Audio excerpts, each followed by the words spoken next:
so for him, it was a different environment. It wasn't a normal environment, but he had to learn how to adapt very, very quickly. And there was a form of acceptance as well with my husband. And he his way of being accepted was to people always say to him, "I can't understand what you're saying, your accent. I can't understand what you're saying, your accent." And he unconsciously started to lose his West Indian accent. So you would listen to my husband now, and he wouldn't sound St. Lucian at all. Wow. And that was his way of trying to gain acceptance. But he did it unconsciously. He didn't even realize that he was doing it at the time. But he was trying to make, because people kept saying to him, "I can't understand what you're saying." He was learning how to make himself be understood, so he wouldn't have to listen to that all the time. So in a way, I find that sad, and I find that, but he had to do what he had to do. So it's the army is a very different type of environment to different beast. I like how you brought up that. Michelle, have you experienced that, you being Michelle? Because I want to say this because we could see it. Michelle, you're very fair. Now, I've known you since I was 12. To me, I didn't see it. I mean, I say I didn't see it. Let me stop saying that, because I don't want you to feel that your difference isn't important. What I'm saying is, we had so many different shades of what we look like in Trinidad that it didn't occur to me that you were different. Does that make sense? Yeah, absolutely. I mean, even in my own family, in our own families, there are so many different shades of us. Yeah. I am by far the palest of all of my family, and that includes all my white family, Chinese, like everybody. I don't know what happened, but absolutely, I fully get what Sam's husband went through. When I first got here, obviously my accent was really strong, and one of my first jobs was in a call center. Very quickly, I realized this is not going to fly. For a start, the minute somebody answers the phone and hears a foreign voice, the tone changes immediately. That conversation is going differently. So I realized I had to tone down this accent, water down this accent. One, to be understood, and two, to have people actually treat you with some kind of respect. Because immediately they're like, "Oh, another foreigner. Where did I call now?" I'm like, "I'm just in Croydon. It's fine," And it was so frustrating, because immediately you could hear the change. Additionally, the constant, "What did you say? Can you repeat yourself?" And it's like, I get that we speak really fast in Trinidad and the Caribbean, but equally, just pay a little bit of attention. It's not hard. I'm really not speaking that much of a different language. And although we speak in a lot of slang, we don't do it if we're not speaking to other Trinis generally. You know what I mean? Because right. Somebody's not going to understand what you're saying. Equally, you just needed to be afforded a little bit of kindness, compassion, respect as a foreign person. So absolutely, I got that. Even as pale as I am, coming here with my accent, that was it. And you can't see now because my hair is in braids, but I have very thick, coarse afro hair. I don't have curly hair. I don't have wavy hair. I have thick afro hair. So that and my accent, as pale as I am, was just like, what is she? Yeah. No, she's not from here. And that was enough to determine that, don't know what to do with this one. And I felt it immediately. I have never felt it anywhere else that I'd been, any other country I'd visited until I came here. So I want to ask Michelle about how other Black people would treat you in England. So I'm only going that way because actually, if you felt it from non-Black people, what did you feel from Black people? I feel from everybody, honestly, like just a general sense of confusion. Like, what is this? I don't know what it is. But like, and now it just depends with my braids, how soon after having them done that I get treated. So if I've just got my hair done legitimately and you cannot see my roots, I get like, this white girl really walking around here with braids? Who is this? Like, they don't know what I am, and it's like, what's she doing with them braids? So until somebody hears my accent or hear like take twice, turn twice, they're like, it's a different kind of vibe. And I don't know if you noticed when we went to this conference, and immediately there were a lot of beautiful, strong Black women, African women, people from all over the place. And it was like my braids were fresh, just done. Like, where's she going with these braids?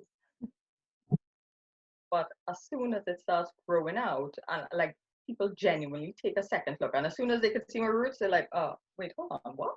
What is this? But so yeah, I definitely get treated differently. And if I don't have my braids in and my hair is relaxed, because it has to be chemically relaxed because it is literally out here. Otherwise, then it's like you can't really tell at that point, what is she? Because unless my hair wet, if it's just dead straight after being conditioned and washed and blow dried, then it's like can't really tell what is this. So generally, I feel like I'm met with a sense of confusion. I mean, it's interesting that you say that. I think there's what you were saying about the fact that people look and they're trying to figure you out is it's so funny, like within the black community, that we even do that, because we're used to being the people who are being looked at that way by other races, but we're doing it to ourselves. So it's I find it strange that we do that to ourselves. Well, this is it, because I think like at home in Trinidad, we have so many different mixes. We just you just a mix of something, you know what I mean? Whereas outside of the Caribbean, I find people have to find a box to put you in. They need to be able to identify what you are. I'm like, bit of everything. Yeah. And I will agree, because my experience has been, and I remember when I was first coming over here, my mom said, don't forget, when you move over to England, you will be considered Black. At that time, I didn't understand what she meant, because I'm not saying that I didn't have an identity home. What I'm saying is we didn't talk about it. Naively or not, we just didn't, because my father is part Chinese and Spanish and Indian, and my mom is also mixed with Indian and white and Chinese. So it's one of them things where we just didn't talk about it. We just grew accustomed to who we are. And so when I came over, people would straight off say, you're Black. And well, far from trying to explain what my history is and where I've come from and what we do and we do. And then you sound, I feel like even explaining that, you sound like you really want to water down Blackness. And I don't want anybody to feel like I'm trying to distance myself from Blackness, because I am proud to be Black. So I just leave it. And I'm like, yeah, all right. Because I don't want to alienate myself, but yet still I'm more than that. I really am. And it's also important that I let my children know that they are also more than this label or whatever label people want to put on you, because in labeling, it makes them feel comfortable, right? It makes someone else feel comfortable. And people don't like being uncomfortable, right? No, I definitely agree with that. And I get that I have quite a few mixed race friends and cousins, and they always say that in terms of trying to, they see themselves as both, but society sees them as Black. Yeah. And no matter what their kind of upbringing is, whether they lived with their mum who was white or their dad who was Black, they immediately just by being identified as Black. And they've always, and I never really understood it, because obviously I don't come from that, I'm not a mixed person, so I've never understood that side of things. But that I can understand that must be quite a difficult thing to deal with, even if you've got a range of kind of different cultures within you. Just to be saying, no, actually you're not all these things, you're just this, and this is how we see you, and this is how you should identify yourself as. Right. Right. And it's that we can see that can be quite difficult to kind of get your head around, to say, well, I have to accept that I'm not all these things. I am not all these things. I embrace all these things, but to other people, I'm not all these things. Yeah. Yeah, it's Yeah. really interesting. I had a colleague a few years ago, and I'm mixed with black, white, Chinese, Venezuelan, just all sorts of everything. And every time she spoke to me, I found it really interesting that she only identified me as black because I was from Trinidad and I'm mixed with black. But of all these things I'm mixed with, that's the only thing she identified me as. Pale as I am, literally the only difference between me and her was the texture of my hair, and that was it. But for her, that was enough for me to be black. And I have no problem. I have no, qualms about any of it. And I identify with all of the mixes that I'm part of. But it was like, I just found it really interesting that that's all she saw me as. Yeah. God. Yeah. This is about people putting you in boxes and labeling you. And I think it's important that we tell our girls and our boys, don't let anybody put you in a box, whether it's about race, whether it's about skills, whether it's about your hair, whatever it is. Don't put me in a box. Don't label me because you feel like you need something to make you feel comfortable. Yeah. Absolutely. I'm always having that. Sorry, Sam. I'm always having that conversation with Alexi because she's mixed and because she's so pale and she's got blue eyes, she looks white. If it wasn't for her huge, curly, massive hair, that you wouldn't be able to tell really. And they have some kids in her school who are just like, no, she's white. Like they just full on identify her as. So sometimes they'll see pictures of when we go to Trinidad, and the rest of my family are in these pictures. And my mom's like, your complexion, Sam. And they're like, is that your nan? And she's like, yes, I'm mixed. But they've decided, no, you're not mixed. Your mom is pale. I didn't even know what she is. You're clearly white, and they've just decided, okay, no, you go this little white girl, stop talking about the Caribbean and stop talking about your mixed and all this other stuff. And it's like, oh, child.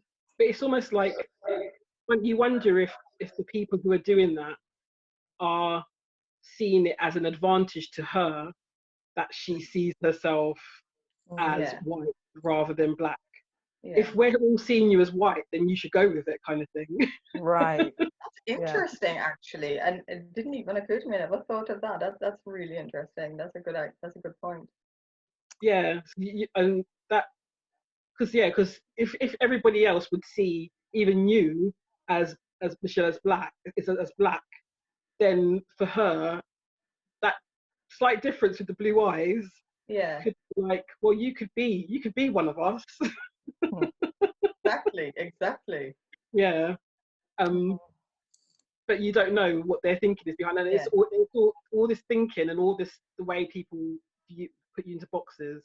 I mean, it goes back centuries, doesn't it? I mean, it goes back into a whole different conversation. But it was just as you said that that's what I just thought.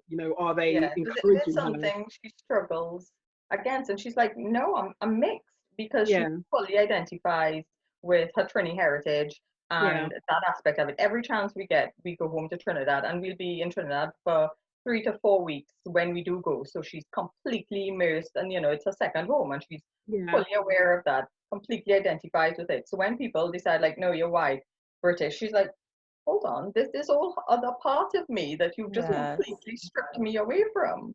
So it's something she's really protective of and really strong. And she's like, oh. So really that's good that she embraces her identity that much, that she's defensive about them trying to put her into a different box, and that just shows your strength of your parenting, that you've put that in, you've instilled that into her. But this goes back to the difficulty that we were talking about earlier in rearing them, because it's taken years to get there. Because when she was in primary school, I remember there was this little boy that she thought was so cute, and she was like, oh, he's really cute, and I love him. They love everybody about it. And I'm like, he loves who? Stop with it. Anyway, but so one day we straightened her hair, as in just blow dry it, because she wanted to be able to brush it and put it, and just do things for herself. And it's a lot easier to manage when she was little. So she's about 6. So blew dried for her one day, and she had like a long flowing hair. And this little boy was like, I love your straight hair. I prefer it. I don't like your curly hair. So that stuck in her head that, okay, I need to have straight to be accepted, for this boy to like me.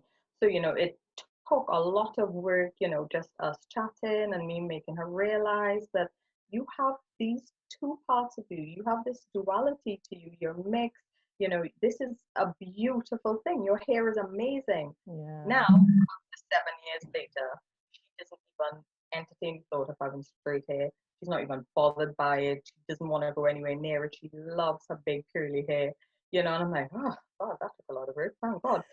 But it was something that we have to talk through over the years and just get to know and see how people react to you, how you feel about it internally, because it literally just takes one off the cuff comment from somebody to completely stick with you and change your perspective. Oh God, me. That's my childhood, basically.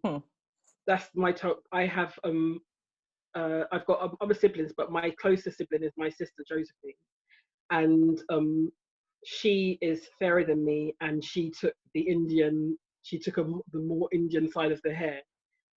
My hair isn't coarse afro, but my hair is different to hers. It was more afro than hers, and that was a battle throughout my entire childhood. Feeling I was different, feeling I wasn't as good as, not because of anything she was doing, she was just being herself. It was how other people were making me feel. Oh, she's got such nice hair. Oh, you should do it like this. You should do it like that. And being chosen to be bridesmaid, and me not being chosen, and those things stuck with me, and those things are sticking with me today. And up to the point where I've always struggled with confidence. I've never felt like I was as good or good enough, because it was drummed into me by people who cared about me and not realizing they were doing it. The little comments, the little things that they would say, the little touching, the way they would touch your hair and kind of like, it was. Oh gosh. All those things can really scar a child. It can really, really scar a child. And I'm living proof of that, because even to this day, I mean, I've got like extensions in now, but even to this day, I really struggle with my hair. I really struggle with it, and I'm always kind of on the cusp of wanting to relax it again, because it's easier. It'll be straighter. It will look longer. I can do this with it. I can do, rather than just embracing my natural hair. All these things I'm having to work on a daily basis. It's a daily battle to acceptance for me all the time. So what I think that's such a good point, because I think this is why we have to continuously talk to our children about how beautiful their hair is. And more than that, why do we have in our head good hair and bad hair? Oh, ladies, thank you so much for talking today. Thank you. Is there any leave-in comments you guys would like to leave us with? I think for me, it's just, I think acceptance is thing, and I think it's acceptance of regardless of who you are. I think we need to teach our children how to be forgiving of themselves, and knowing that they are perfectly imperfect, and everything that they are about is what makes them unique and what makes them themselves. So regardless of their race and regardless of their hair texture, regardless of anything, we just have to teach them how to love themselves. And I think that's the lesson that I learned from my own childhood that I'm trying to put into my daughter. Oh, thanks, Sam. I couldn't have said it any better than that. That was so perfect and eloquent. So I'll just echo what Sam said.